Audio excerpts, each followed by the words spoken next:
내가 본 섭리 역사와 삼행자의 삶, 이 컨텐츠의 제1편 섭리 태동기와 나의 섭리 첫 발걸음 편을 시작하겠습니다.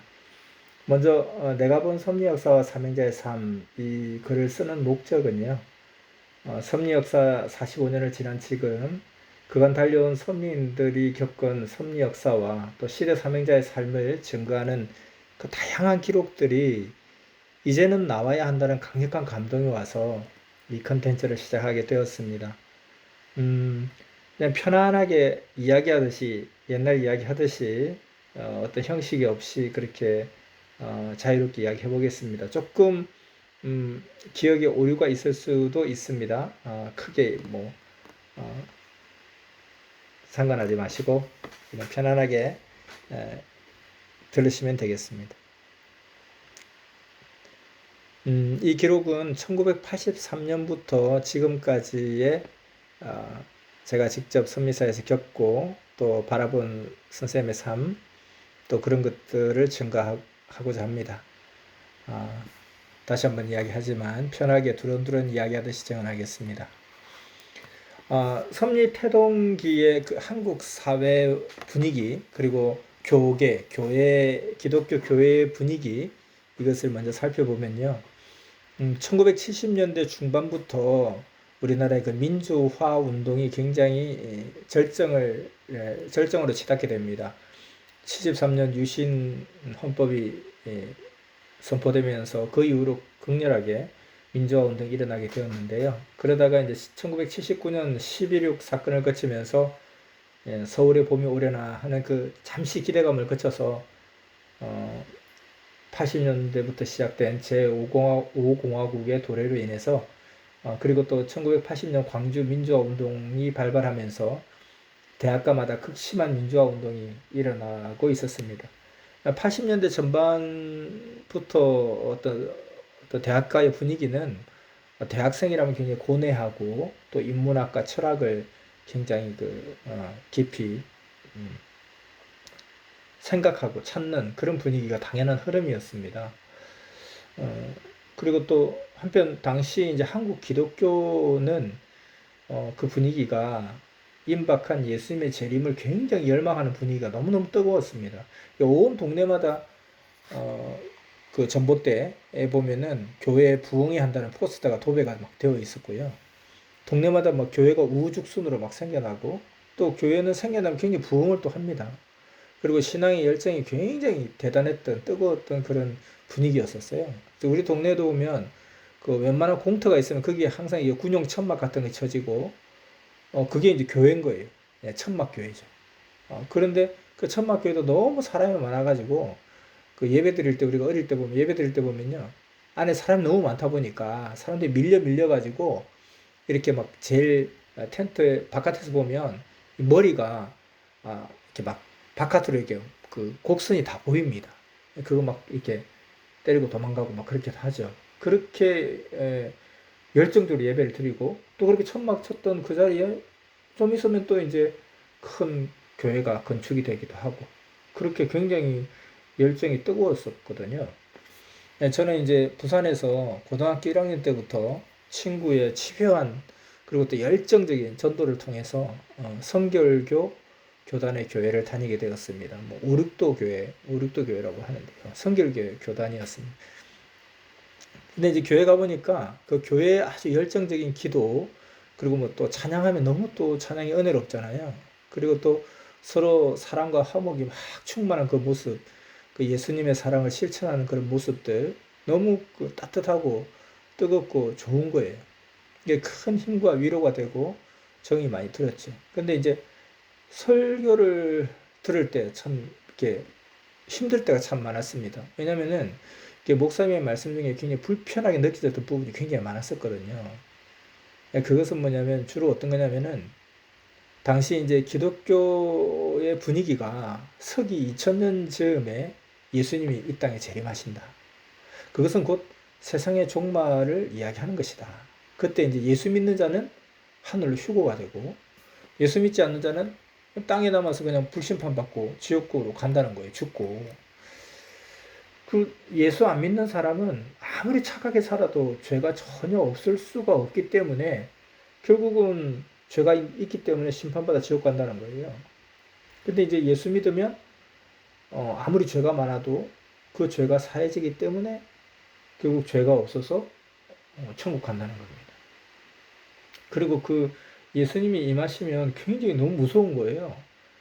그러니까 정말 예수 안 믿는 사람은 다 불에 타 죽는데 뭐 착한 사람들도 또 우리 엄마 같이 그렇게 예수를 안 믿는다는 이유만으로 불에 타 죽어야 된다.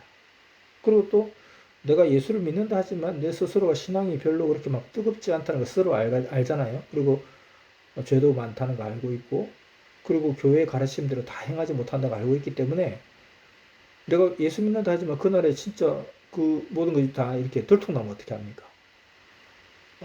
근데 또 예수님 오는 때가 내가 나이로 계산하면 한 35, 6 이때쯤 오시더라고요. 아니 한참 좀 살아보려고 하는데 갑자기 지구를 다 불바다로 태워버리고 내가 지금 하늘로 진짜 휴거 될지 안 휴거 안 될지도 지금 장담 못 하는데 왜 하필 예수님은 2000년 동안 안 오시다가 하필 내가 지금 공부할 거 다 끝내고 이제 좀 뭔가 어른이 되어서 시험도 안 치고 뭐 누릴 거 좀 누려보면 살려고 하는데 그때 오셔가지고 좀 더 한 100년 뒤에 더 늦게 오시든지 내가 죽고 나서 오시든지 왜 하필 그때 항상 인생의 최전성기 그때 오실까. 아무튼 그런 여러 가지 그 의문 또 약간의 그 불만 그리고 두려움 무서움 그런데 그런 설교를 하고 나서 마침 기도를 하실 때 보면 그냥 은혜가 풍성하신 하나님 사랑의 하나님 그러는 거예요. 정말 그 너무나 굵고 경건한 목소리로 은혜가 풍성하신 하나님 사랑의 하나님 너무 이해가 안 되는 그게 무슨 사랑의 하나님이냐 그게 무슨 은혜가 풍성한 거냐 내 믿으면 다 살려주고 안 믿으면 아무리 착해도 필요 없어 하고 다 불태워 죽여버리고 그냥 예수 믿어요 하나님 믿어요 하면 그냥 뭐 못된 사람도 살려주고 남을 막 죽이고 또 막 때리고 해도 그냥 잘못했어요 라고 하면 다 용서되고 야 이게 무슨 편협한 하나님 그리고 두려움과 공포를 주는 하나님 그러니까 정말 하나님은 은혜의 하나님 사랑의 하나님이라기보다는 뭔가 안 믿으면 추구하는 두려움 공포 뭐 이런 탄압하는 하나님 이렇게 느껴지기도 한단 말이죠.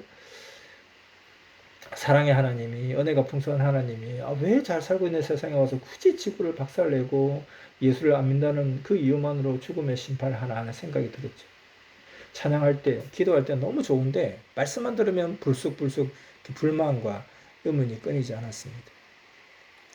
이제 그렇게 3년을 보내고 대학을 가게 되었는데 저는 이제 좀 그 가난한 가정의 일남 모녀로 형제도 많은 집의 장남이었기 때문에 대학을 서울로 갈 수는 없었던 상황이었고 그래서 지방 국립대를 가야 되는 상황이었고요. 그래서 지방 국립대인 부산대학교에 입학을 하게 되었습니다.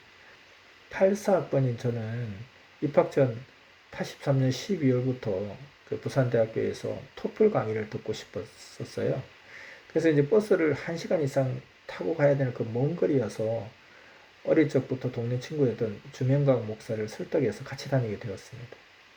대학 가면 영어가 중요하다는데 대학생들 다 토플을 공부한대. 그러니까 우리 미리 입학하기 전에 대학 가서 토플 들으면 좋지 않겠냐 해서 제가 설득해서 같이 갔죠. 그리고 이제 제가 다니던 그 성결교회에서는 그 교회가 참 작은 교회였는데 저와 주명강 목사 외에도 동년배 고3들이 한 15명 정도나 되었거든요. 담임 목사님이 우리 교회 젊은 청년 대학부가 많이 생기게 되었다고 하면서 기대가 대단했습니다. 굉장히 특별 대우도 해주고 막 그랬거든요. 그래서 이제 톡불 강의를 마치고 나면 명강 목사와 교회로 가서 크리스마스 준비도 하고 많은 시간을 가졌어요. 이제 그런데 어느 날 톡불 강의를 마치고 같이 이제 교회로 가야 되는데 명강 목사가 오늘은 저거 혼자 가라는 거래요. 자기 왜 너는 뭐 무슨 일이 있냐 하니까 자기는 이제 부산대 후문 쪽에 성경 모임에 가야 된다는 거예요. 그게 왜 가야 하냐 하니까 자기 친형에게 간다고 약속을 했다는 거예요. 근데 몇 번 저하고 같이 가느라고 이제 약속 펑크냈다는 거예요. 그래서 오늘은 정말 안 가면 정말 안 된다, 절대 안 된다 하는 겁니다. 그래서 이제 그렇게 한번 해가지고, 어, 저런 곳에 가서 뭔가를 공부를 하는구나, 라고 생각만 했죠. 근데 그런 일이 그 후로도 몇 번 더 있었어요. 그래서 그 과정 가운데 몇 번은 내가 막 설득을 해서 그냥 교회로 집으로 같이 그냥 갔고요. 몇 번은 또 아무래도 오늘 안 된다 하고 혼자 성경 공부하는 곳으로 갔어요. 그러다 이제 어느 날은 이제 혼자 집에 가기 싫어서 성경 공부하는 곳에 같이 가게 되었습니다. 그때 제가 묻기를, 아니 오늘 이렇게 추운데 성경 강의를 이렇게 들으려면 추워서 괜찮겠냐, 강의실 같은 데 춥지 않냐 하고 물으니까, 저는 이제 뭐 성경 공부, 성경 강의 이렇게 하기 때문에 어떤 뭐 강의실 같은 그런 데서 이제 강의를 하는 줄 알았거든요. 근데 이불도 있고 따뜻하고 괜찮다는 거예요. 예, 그리고 그래서 강의실에 무슨 이불이 있고 이불을 또 덮고 그 그림이 안 그려지는 거예요. 그리고 또 그래서 또 하나는, 야 근데 강의 시간은 언제인데 지금 가면 되냐, 시간 안 맞을 수 있지 않냐, 시간 안 맞으면 그냥 가자 하니까, 강의 시간은 어, 언제든지 가면 강의해 준대요. 무슨 그런 강의가 다 있냐, 이게 이해가 다 안 되는 거예요. 이 강의를 듣는다면 강의실일 텐데 거기 이불이 있고 그 이불을 덮을 수 있다. 또 강의 시간이 따로 없고 가면 언제든지 강의를 해준다. 상상이 안 되는 거예요. 그래서 궁금히 여기면서 이제 의문에 강의한다는 곳에 갔죠. 그곳은 이제 학교 후문 근처에 있는 가장 싼 월세방이었습니다. 부산대 후문 근처에 월세 5만 원 하는 월세방으로 들어가니까 좁은 방에 아마 몇 명이 이렇게 그룹을 지어서 앉아 있는 거예요. 한 두 그룹, 세 그룹 이렇게. 이 다리를 접었다 폈다 하는 그 간이밥상 있잖아요. 그 간이밥상에 작은 칠판을 놓고 강의를 하고 있었습니다. 누군가가. 근데 보니까 벽에는 천국 실현 이렇게 해서 굉장히 큰 그 액자에 글씨도, 아, 선생님 지금 글씨와는 전혀 다른 초기의 글씨니까 좀 글씨도 막 조금 뭔가 약간 별로고, 그리고 뭐 그냥 그 그림 같은 글자가 너무 이상한 거예요. 그 큰 액자가 한 벽에 있고 또 다른 한쪽 벽에는, 그때 당시 이제 선생님 30대 후반이겠죠. 그러니까 퍼머 머리를 한 선생님 액자 사진이 걸려 있는 거예요. 옛날에는 보면은 왜 관공서나 학교나 이렇게 보면 대통령 사진이 항상 걸려 있고 막 그랬거든요. 그런 것처럼 그 걸려 있는 거예요. 그래서 큰 액자 글씨도 이상하고 또 어떤 사람의 액자를 걸어놓은 것도 이상하고 어쨌든 분위기가 좀 이상하고 막 그랬어요.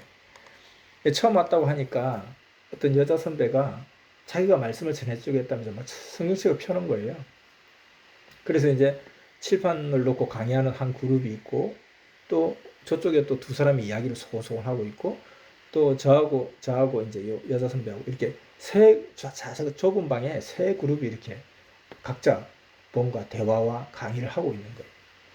근데 이제 이분이 저한테 이제 교회를 다녔나고, 교회를 다녔다, 얼마 다녔, 3년 다녔다 하니까, 그럼 뭐 엘리야에 대해서 잘 알겠네요. 그래서 사실 엘리야라는 이름은 들어봤죠. 설교 중에 이리저리 들어봤는데 사실 엘리야가 뭐 정확하게 어느 시대 사람이고 어떤 사람인지 잘 몰라요. 근데 또 교회 3년 다녔다고 해놓고 엘리야를 잘 모른다 또 할 수도 없잖아요. 이제 엘리야 알죠. 그러니까 다짜고짜 엘리야 까마귀 밥 강의를 하는 거예요.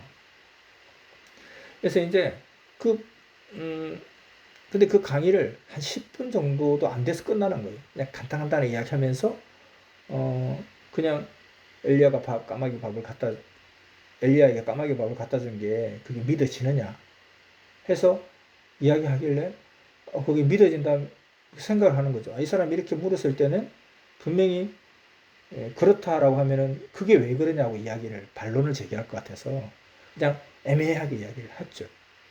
그런데 이제 자기가 이야기를 쭉 하더니만 놀랍지 않냐 이렇게 이야기하는데, 너무 짧은 시간이고 너무 정신없는 상황이어서 뭐 별다른 감흥은 사실 없었습니다. 무슨 말하는지 잘 몰랐고요.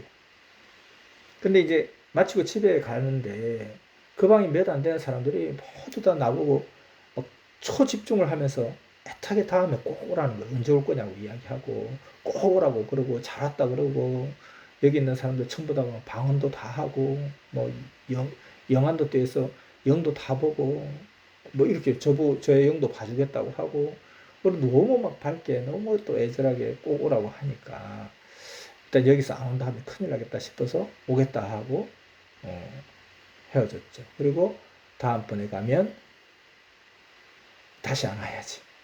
다음번에는 약속했으니까 다음 한 번 더 오고 다시 안 와야지 했는데, 그 다음 왔을 때 또다시 도무지 그렇게 안 오겠다 말을 못하고 몇 번 오다 보니까 계속 오게 되었던 거예요. 자, 그래서 말씀을 들으면서 이 말씀이 오게 된 배경과 선생님에 대한 증거를 들었는데, 성경을 2000번 읽으시고 산에서 21년 수도 생활을 하면서 받아온 말씀이라는 거예요. 그래서 그때 그 들은 대로 머릿속에서 이 떠올려 본 형상은 이 흰 머리띠를 두르고 절벽 꼭대기에서 흰 옷을 입고 막 이렇게 산신령 같이 막 이렇게 지팡이 하나 탁 들고, 산신령 지팡이 같은 거 하나 들고 막 기도하는 그런 모습이 그려지는 거예요. 그러니까 산에서 21년 수도 생활을 했다 하니까. 그래서 이제 그 말씀을 또 강의할 때는 예수님 때 그 억울한 사연, 그리고 그와 같은 것들이 지금도 이루어질 수 있다. 그리고 지금 이 시대의 기성교회, 그리고 지도자들의 무지를 많이 강조했고, 또 그들이 무지하니 그들로부터 배우는 사람들도 무지하다. 그리고 성경에 대해서 잘 아는 것이 너무 중요하다. 이걸 너무 많이 강조를 하는 거예요. 그래서 이제 그런 것들을 겪으면서 약간 좀 반감도 있고, 자기만 잘났나? 뭐, 나는 다 안다. 니네 교회 목사님 아무것도 모른다. 이렇게 이야기하는데 약간 반감도 있었지만 또 한편으로 재밌는 것도 있고, 그러면서 말씀을 듣게 되었어요. 당시에 이제 78년 6월에 시작된 섭리 역사가 80년 8월 15일에 첫 생명이 전도되면서 이후로 이제 교세가 막 성장하면서 지방으로 개척이 이루어졌는데, 지방 개척사를 보면 대개는 이랬습니다. 그러니까 이제 선생님께서 서울에서 이제 복음을 전하시고 대학생들을 중심으로 복음을 전하신 거잖아요. 그때 이제 그러다 보니까 이제 서울에서 수료한 또는 말씀을 배우고 있는 지방 출신 대학생이 있단 말이죠. 이들이 방학이 되면 다 고향으로 내려갑니다. 그러니까 뭐 그때 당시에 지금처럼 교통 상황이 좋지 않았기 때문에 웬만하면 방학 되면 다 지방 갔다가 방학 끝마치고 나면 다시 서울로 올라오는. 왜냐면은 그냥 하숙비도 절약해야 되고, 그 다음에 또 오가는 차비도 절약해야 되는 상황이고, 그러다 보니까 이제 학생들이 방학이 되면 지방으로 자기 고향으로 내려가는 거예요.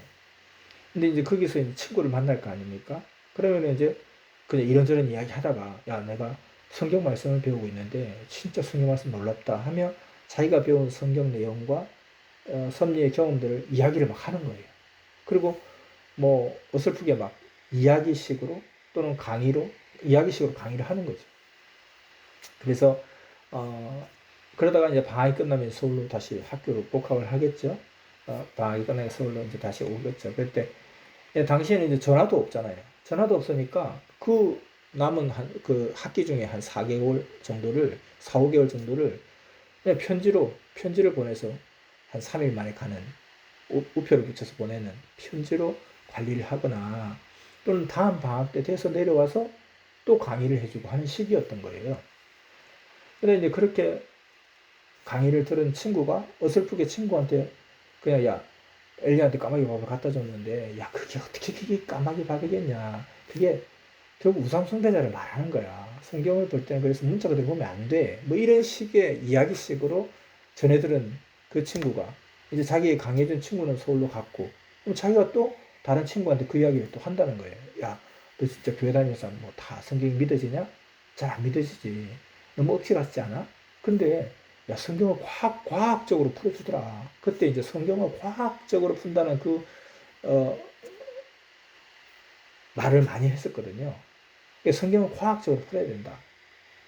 그러면서 태양을 멈춰라 강의, 이런 것들도 많이 했죠. 그러다 보니까 그렇게 어설프게 들은 친구가 또 그 어설프게 또 친구한테 이야기했는데, 그 사람이 말씀 듣고 또, 야, 근데 이 말씀이 있잖아. 21년 동안 수도 생활 하시고 성경을 2000번 읽은 어떤 선생님이란 분이 이 말씀을 예수님께 받아왔대. 이렇게 들어지는 거죠. 그렇게 해도 전도가 되는 거 보면 참 신기하죠. 음,